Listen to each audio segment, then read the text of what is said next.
assunto de hoje, a gente tem abordado vários assuntos e eu sempre deixo ali, peço inclusive para vocês que escrevam nos comentários os assuntos que vocês acham interessantes, porque na verdade isso aqui é para levar informação para vocês. Então assim, é muito importante que a gente saiba o que gera mais interesse de vocês. Então a gente tenta pegar isso aí, os assuntos, e tá falando, abordando eles. O tema de hoje é um tema que, não diria controverso, né? Mas que tem diferentes opiniões e é sempre discutido, e a gente vai tentar explicar o porquê, até porque tem diferentes resultados nas pessoas e em função das atividades físicas. Então, nosso tema de hoje seria energéticos para as atividades físicas. É bom ou ruim? Isso realmente é uma dúvida no dia a dia. Assim, não existe um consenso nem na sociedade ali, científica, acadêmica. Imagina nas pessoas, nos praticantes de atividade física.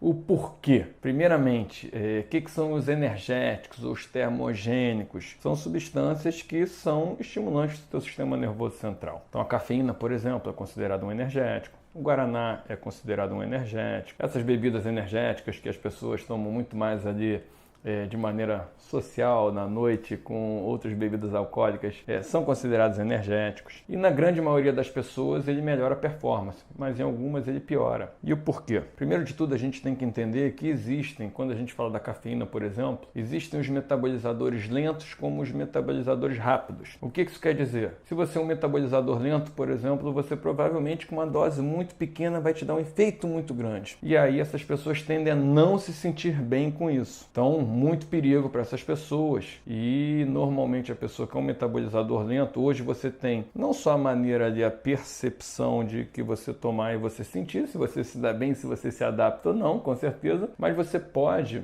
descobrir isso até geneticamente. Hoje em dia existem ali exames ali de perfil genético onde você consegue ver se você é um metabolizador lento ou um metabolizador rápido de cafeína ou de outros estimulantes, por exemplo, ou de outros energéticos. Então, por exemplo, para a pessoa que é um metabolizador lento, com certeza o energético não vai ter um bom resultado. Ela pode ter taquicardia, aquela sensação ali de falta de ar, de confusão mental, de irritabilidade, às vezes de aumento de pressão e ter até um risco realmente ali de alguma cardiopatia. Para a grande maioria das pessoas que são metabolizadores lentos, os energéticos têm uma sensação boa. Por quê? Porque eles são estimulantes do sistema nervoso central. A cafeína, a gente sabe que hoje ela é um ergogênico, ela melhora a performance, eu particularmente eu gosto. Por quê?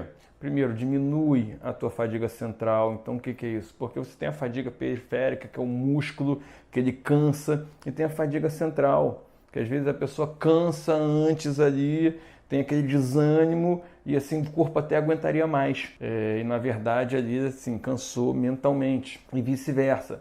Então a gente sabe, por exemplo, que esses estimulantes, eles diminuem essa fadiga central, eles aumentam a mobilização da gordura, então eles melhoram ali o aporte, o uso de gordura como fonte de energia, consequentemente ali para atividades aeróbicas de um volume maior, ele te dá um aporte maior de energia. Então eu como um todo, tem vários estudos que falam a favor dos energéticos, eu gosto. Qual é, mesmo para a pessoa que seja um metabolizador lento, que seria uma pessoa que seria beneficiada com isso, qual é o perigo ou qual é o cuidado que você tem que ter com o energético, ou com o termogênico, ou com o estimulante? Termogênico, como a gente fala, o nome já diz, termo, calor, gênese, criação. Então produz calor. Então quando você está queimando a gordura, metabolizando ela, você está aumentando a temperatura, você está produzindo calor. Então esses termogênicos, eles termogênesis, produzem calor. Quando você produz calor, o que o teu corpo faz? Como a gente já conversou aqui em outros vídeos, que o teu corpo sempre busca o equilíbrio. O teu corpo tem que baixar a tua temperatura. E qual é a maneira mais fácil do nosso corpo baixar a temperatura? Através do nosso suor, da sudorese.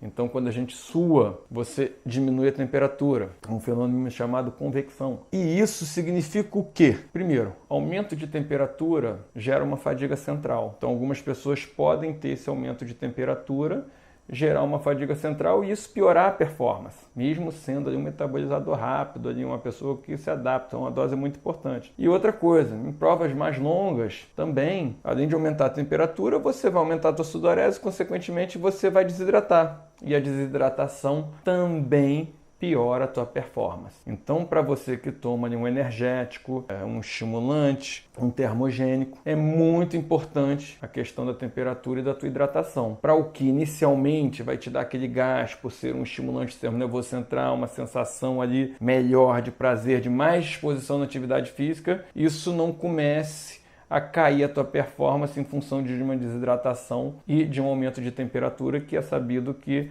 piora a tua performance, e aí você vai usar algo achando que vai estar te ajudando e na verdade ele vai estar piorando a tua performance. Então, a questão de se é bom ou ruim, primeiro, depende de para quem está usando. Então, para pessoas que são metabolizadores lentos, não é bom, ou pode ser até ruim. Para pessoas ali que são metabolizadores rápidos, tende a ser bom, tende a melhorar a performance, tende a diminuir a fadiga central, tende a dar mais disposição. Porém, se não tiver acompanhado de um controle da temperatura e de uma hidratação, isso pode ter um efeito inverso, isso pode piorar a tua performance, que é exatamente o que a gente não quer.